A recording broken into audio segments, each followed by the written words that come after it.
Architects or interior designers, they can also make use of this construction method, which makes use of a plan view, elevation view, then we have a station point, we position the object rotated in front of the station point, then we have a ground line, and on the ground line we position an elevation view to estimate the height, and with the station point we positioned the position where the viewer is in relationship to the object, and with the horizon line we position the height of where our eyes are in relationship to the ground line. And because the horizon line is above the elevation view, we can see a little bit of the top face of the cube. And for example, if I show you this group, you can see that this rectangle got moved a little bit further to the station point. So the object is actually now closer to us, so it's bigger. Also has more perspective for shortening. Let's take a look at the first one and here.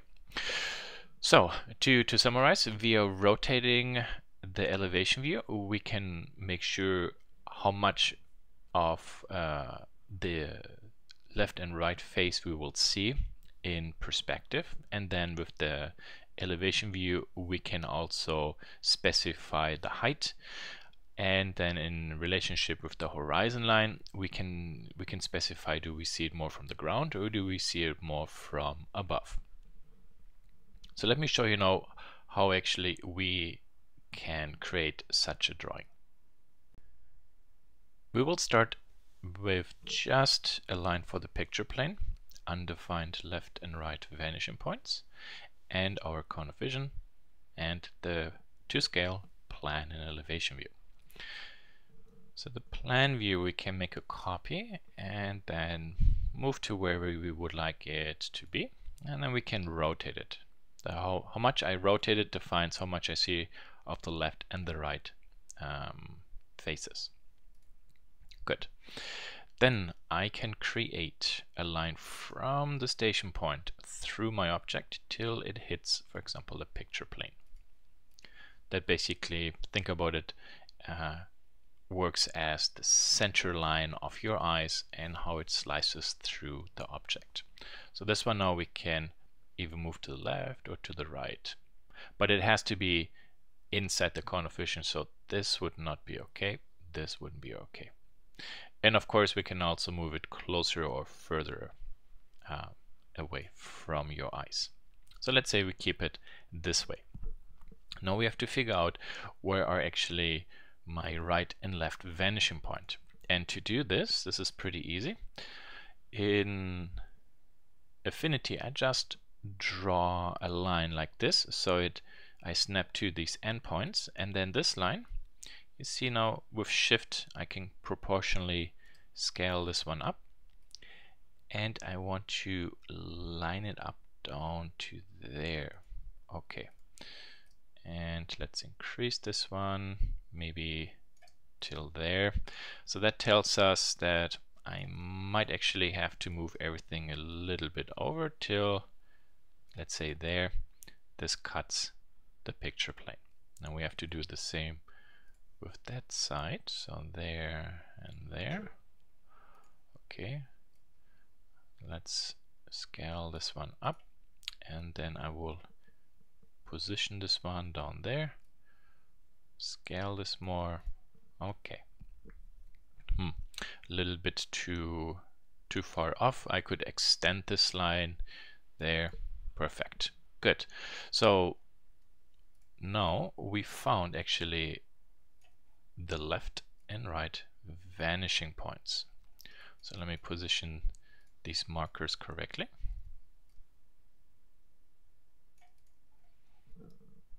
Okay, so there we are. Good. Now we basically decided the position of that cube, and we found the right and left vanishing points. So the next step we have to do. We can, for example, select this line, and then I select this one line and this line. There and there. And we make a copy and paste and move it up. This, for example, is going to be our ground plane. So I did not copy right and left vanishing points because we know where these parts are. And then we can make another copy of this, copy and paste, and move it up. That will now be our horizon line. And as I mentioned before, this now in relationship to the overall height of our object will define how much do we see our object in perspective from the front or from above. So this can be adjusted based on how much do you want to see the object from above or not. Okay, good. So now we need to extend this line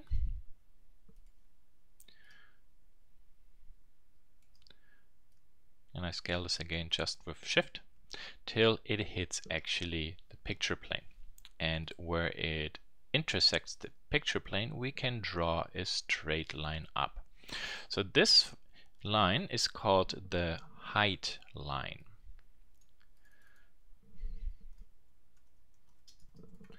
Because we will use this line to specify how high our object is. And because we have here the elevation view, we can copy and paste and simply perfectly position it on it.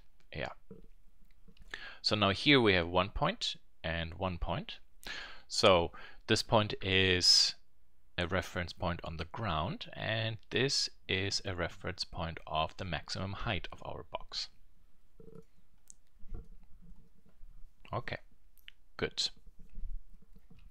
Then, before we start from the left and right vanishing points trying to draw all the lines, we need to find some additional rays. So from the station point, I draw a line to there, whoops, to there, from there to there, and from there to there. Okay. And then these lines I will extend till they hit the ground plane. Picture plane, sorry.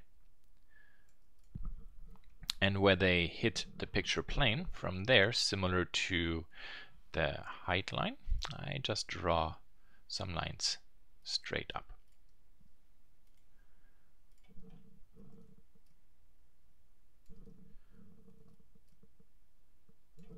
And these lines are actually representing our vertical edges of our cube.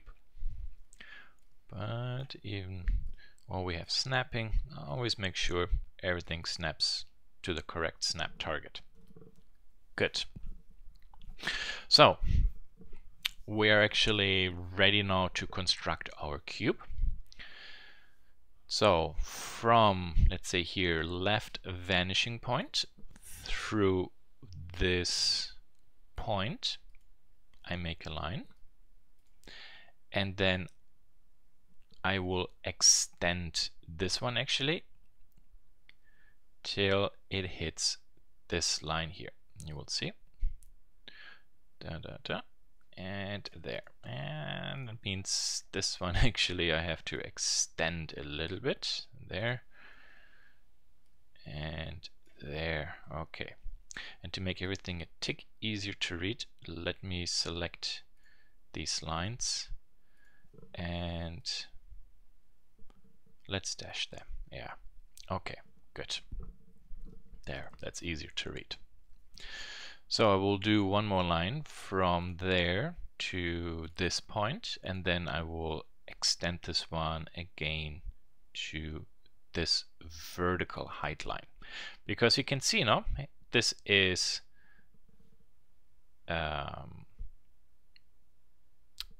this line, but from an elevation view. And this here is this line from an elevation view. And this one is this line. And here this is this line, but in perspective. Now I can go and say from here to the right vanishing point, and from there to the right vanishing point, and there we have the other side face. So from there to the intersection of the height line and this one, good. And from there we make a line till the intersection of these two lines. There. Perfect. To make this a little bit more complete, let's add this line and this one to there. And if everything is constructed correctly, that means this line straight up has to hit this intersection. And it does. Perfect. So let's give the box a better contour so we can see it easier.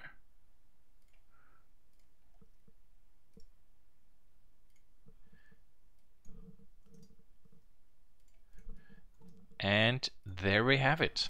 There is now a proportional cube created in 2-point perspective by making use of the plan and elevation view. And via rotating the plan view, you can see how this actually has an impact on how the object is being rotated in perspective view.